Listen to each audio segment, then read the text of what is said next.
Skillet Afternoon News Update. Today is April the 2nd, Thursday, 2026. This is the update news. Now, we have a morning program that starts at 5 a.m. to 6:30, and that's hosted by Tyler. And our participants are James with Empty Pockets Podcasts and myself, T Skillet, and that's on um, Panikin Rehab at 5 a.m. every morning from 5 to 6:30. So we have a lot of fun. Cracks. It's just so funny that we have a outline of news items in the morning, what day it is, what national day it is, and that sort of things. And we try to keep it positive, not too much politics in the morning like that. It's a lot of fun. If you cuss, we shoot a dartboard and we shoot darts at a dartboard and count up the numbers anytime somebody says a bad word, because we try not to do that. But good people, good-hearted people, and it's a very good show in the morning. Kind of gets you in a positive mood. You don't have to watch it at 5. You can always watch it later in the day, but it kind of gets going on it. Today's news: this morning, an earthquake in California hit Southern California. It's 4.2 magnitude.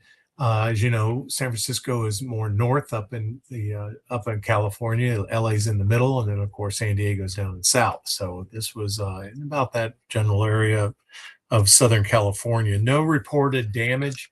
But something good. They found out that cardboard houses, people that live in a cardboard box, the boxes appear to be earthquake proof. So good to hear about California and cardboard boxes. Pretty good. Oh, we've got breaking news. Breaking news coming over the wire right now. It's can't believe it, but it appears that President Trump has fired Pam Bondi. So Pam Bondi is no longer the Attorney General.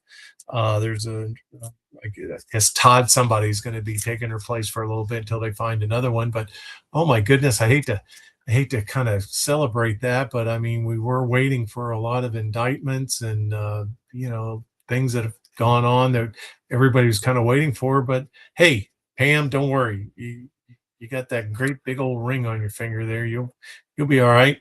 It's all happened to us. So hang in there, kid. All right, that's breaking news. Trump addressed the nation on the update on the Iran war, overwhelming victories, war nearing completion. Basically, he told us, just like in 2020, that it's going to give him about 2 weeks to wrap it up, about 2 to 3 weeks to wrap up the Iran victory. No deal has been reached with the Iranians, and he did vow to hit Iran extremely hard if they don't negotiate and come to a peace deal within soon, very soon. And you know how that his clock is. They should have already done it, or he's going to bomb them back into the Stone Age. Now, Iran did respond with firing missiles into Israel and Gulf states in response to Trump's speech last night. That's about all they got left, because we've blown up all their ammunition and arsenal. NASA's is back in the news again. So you remember NASA? They're the ones whose capsule got damaged, and they had to keep the space astronauts up in our space lab, our International Space Station, like 60, 80 days longer, or 90 days longer, or even longer than that than anticipated. Well, anyway, NASA is going to go to the moon. So NASA sent up the Artemis 2 yesterday. It was a very beautiful launch.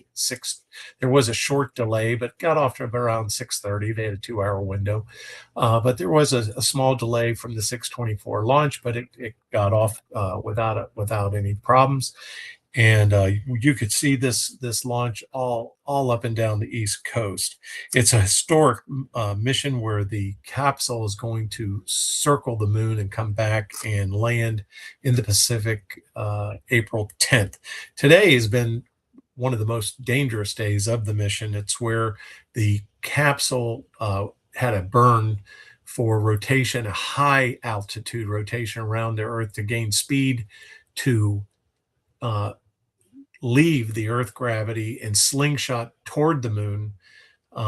and so then it will circle the moon and then use its gravitational force to bring the capsule back to Earth. The it takes 4 days for them to leave the moon's gravity and travel back to the Earth. So that's going to be happening with splashdown April 10th. Oil prices surged. Ted Bundy, the mass murderer that was born in Vermont but grew up in Washington State, his DNA was linked to a 1974 Utah teen murderer. So everybody remembers Ted Bundy. He was convicted in Orange County, and his murder trial was held in Orange County.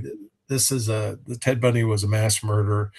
He was had a very outgoing personality. He used to use crutches and a fake cast on a leg to create sympathy from young girls, and then they disappeared. So he was executed in Stark, Florida, at Rayford Prison by electric chair. So there you go. But anyway, they've linked his DNA.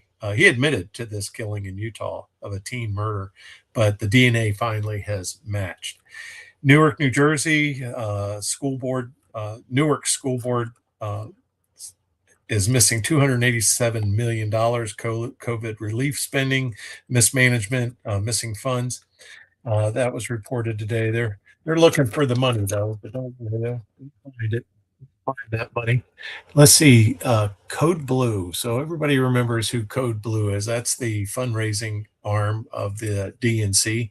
They were in 2025, they raised $1.78 billion, 41% over the 2021 amount that they raised. They were citing that they raised the $1.78 billion from 52 million contributions. 2 million, okay, contributions. Now, Act Blue has faced significant scrutiny since 2023. Allegations of weak fraud prevention, straw donations, and possible foreign contributions. The spokesman for Code Blue cites that they're trying to do better, but it seems that internal warnings from Act Blue's own attorney firm, which they fired, was reported today in the New York Times that the firm reportedly warned in 2025 that the organization may have misled Congress on its foreign donation vetting process. So I guess the thing to remember is don't fire your attorney. He might turn you in on stuff. Hey, they are getting 30%, right, of any fines that are levied. So that's something new from the Scott Bessent from the treasurer. Yesterday, Governor DeSantis in Florida, he signed House Bill 991, which is the Florida SAVE Act. The key provision in the act is that you have to show proof of U.S. citizenship for voter registration. You must show a real ID, must have a compliant Florida driver's license or a U.S. passport or a real birth certificate. Part of the bill states that voter rolls have to be maintained, and stricter voter ID rules prohibit student IDs, retirement home IDs, or just a general IDs that's been printed up on a printer at the airport for you. Paper ballots, emphasis on paper ballots, and audit of those paper ballots. Most of the provisions signed in the bill won't take effect until January 1st, 2027, which is after midterms. Some section of the bill will apply immediately upon signing.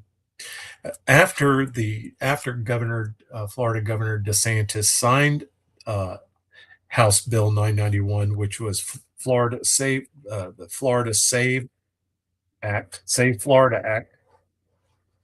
Yeah, the Florida SAVE Act 991. Lawsuits were filed against the bill. Leagues of Women Voters of Florida, Common Cause, ACLU of Florida, and Florida Rising.